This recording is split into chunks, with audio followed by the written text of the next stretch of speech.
यानंतर बघूयात राजकीय बातम्या। भंडारा गोंदिया लोकसभा लढण्यास मी सदैव तयार, अजित पवार गटाचे प्रफुल्ल पटेलही शर्यतीत, भाजपच्या जागेवरच पटेलांचा दावा। जरांगे पाटलांच्या आंदोलनामुळे मुंबईतील कायदा सुव्यवस्था बिघडणार असल्यास जबाबदारी शासनाची, सामाजिक कार्यकर्ते हेमंत पाटलांच्या याचिकेवरील सुनावणी दरम्यान हायकोर्टाची टिप्पणी।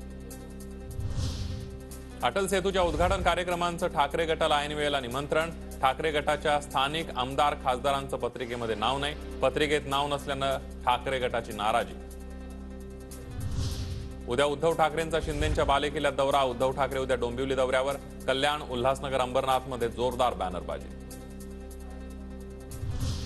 काँग्रेसने संधी दिल्यास लोकसभा निवडणूक लढवणार, समोर उमेदवार कोण हे महत्त्वाचं नाही, पुणेकरांनी मला कायमच न्याय दिलाय, काँग्रेस आमदार रवींद्र धंगेकरांचं वक्तव्य। मनोज जरांगे पाटलांच्या आंदोलनामुळे मुंबईतील कायदा सुव्यवस्था बिघडली तर जबाबदारी सरकारची, उच्च न्यायालयाची टिप्पणी केल्याची हेमंत पाटलांची माहिती। सरकारने कर्तव्य बजावलं नाही तर तुम्ही न्यायालयाकडे दाद मागा, कोर्टाची याचिकाकर्त्यांना सूचना। आमच्यावर मुंबईमध्ये जाण्याची वेळ येणार नाही, आम्ही तयार आहोत, सरकारला आणखी वेळ देणार नाही, मनोज जरांगे पाटलांचं वक्तव्य। 15 तारखेला मुंबई आंदोलनाची पुढची दिशा जाहीर करण्याचंही विधान।